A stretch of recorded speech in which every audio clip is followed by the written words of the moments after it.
Hello friends, हम अपनी world mapping for UPSC CSC 2025 की मैपिंग सीरीज़ के आज के लेक्चर में जापान के ज्योग्राफिकल फीचर्स को देखेंगे। Welcome to you all. हमारा पहला टॉपिक है आइलैंड ऑफ जापान। हम नॉर्थ से साउथ की तरफ देखें तो होकाइडो आइलैंड है। होकाइडो आइलैंड के साउथ में है होंशु आइलैंड। होंशु आइलैंड के साउथ में है शिकोकू आइलैंड। शिकोकू आइलैंड के साउथ में है क्यूसू आइलैंड। क्यूसू आइलैंड के साउथ में ये जो ग्रुप ऑफ आइलैंड हैं इन्हें रिक्यू आइलैंड कहा जाता है। स्ट्रेट्स ऑफ जापान, रशिया के सखालिन आइलैंड और जापान के होकाइडो आइलैंड के बीच जो स्ट्रेट है उसे ला प्रोजा स्ट्रेट कहते हैं। होकाइडो आइलैंड और होंशु आइलैंड के बीच जो स्ट्रेट है उसे सुगारू स्ट्रेट कहते हैं और होंशु आइलैंड और साउथ कोरिया के बीच जो स्ट्रेट है उसे कोरिया स्ट्रेट या वेस्टर्न चैनल कहते हैं। Hokkaido island 1/4 of Japan's agricultural land इसी होकाइडो आइलैंड पर है। वीट, सोयाबीन, पोटैटो यहाँ अच्छी मात्रा में होता है। टिम्बर इंडस्ट्री यहाँ वेल डेवलप्ड है। सीनिक ब्यूटी होने के कारण टूरिज्म भी यहाँ अच्छा होता है। होकाइडो आइलैंड का कैपिटल है सपारो। होंशु आइलैंड, जापान का कैपिटल टोक्यो इसी आइलैंड पर है। शिनानु रिवर यहाँ फ्लो करती है। माउंट फूजी वॉल्केनो यहाँ पर है।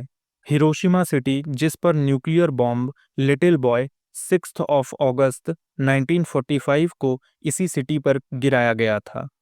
क्यूसू आइलैंड, नागासाकी सिटी जिस पर न्यूक्लियर बॉम्ब फैट मैन 9 अगस्त 1945 को इसी सिटी पर गिराया गया था। रिवर्स ऑफ जापान, जापान की इम्पोर्टेंट रिवर की बात करें तो शिनानु रिवर यहाँ फ्लो करती है। जापान में कोई भी बड़ी रिवर नहीं है। जो रिवर हैं भी वो माउंटेन से सीधा निकलकर बिना कोस्ट बनाए डायरेक्टली सी में मर्ज हो जाती हैं। जियोलॉजी ऑफ जापान, जापान की जियोलॉजी की बात करें तो यूरेशियन प्लेट, फिलिपाइन प्लेट और पैसिफिक प्लेट के कंजक्शन पर जापान लोकेटेड है। इन तीनों प्लेट्स के कारण ही Japan as a volcanic island develop हुआ है। इन तीनों प्लेट्स के एक्टिव होने के कारण ही जापान में फ्रीक्वेंट अर्थक्वेक, वॉल्केनिक इरप्शन और सुनामी आती रहती है।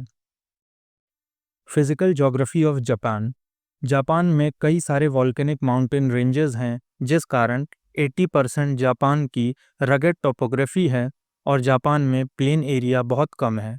प्लेन एरिया सिर्फ ईस्ट कोस्ट पर है जिस कारण जापान की most of the population eastern coast पर रहती है। एग्रीकल्चर इन जापान, जापान में सिर्फ 20% लैंड ही एग्रीकल्चर के लिए सूटेबल है। इम्पॉर्टेंट क्रॉप की यदि बात करें तो wet paddy, wheat, barley, soybean, potatoes, sweet potatoes भी अच्छी मात्रा में यहाँ होता है। फिशरीज इन जापान, जापान के ईस्टर्न कोस्ट पर कोल्ड करंट और वार्म करंट मिलते हैं जिस कारण जापान के ईस्टर्न साइड पर अच्छा फिशिंग ग्राउंड बनता है जो जापान की फिशिंग इंडस्ट्री को बूस्ट करता है। Japan is one of the largest fishing sector in the world है। डीप सी फिशिंग, एक्वाकल्चर और मॉडर्न हैचिंग टेक्निक्स से यहाँ बड़े लेवल पर फिशिंग होती है।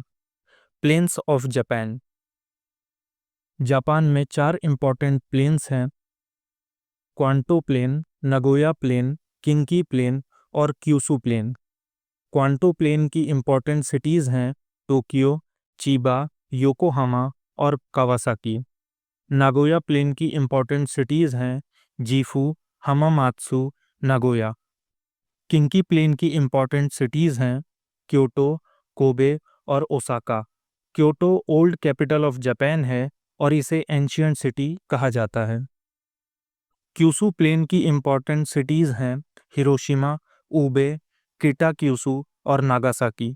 किटाक्यूसू 5 सिटीज़ के मर्जर से बनी है। These are the 4 important plains of Japan. Seas of Japan, Japan में 2 ही सी हैं। पहला है वेस्टर्न साइड पर सी ऑफ जापान और दूसरा है ईस्टर्न साइड पर पैसिफिक ओशियन।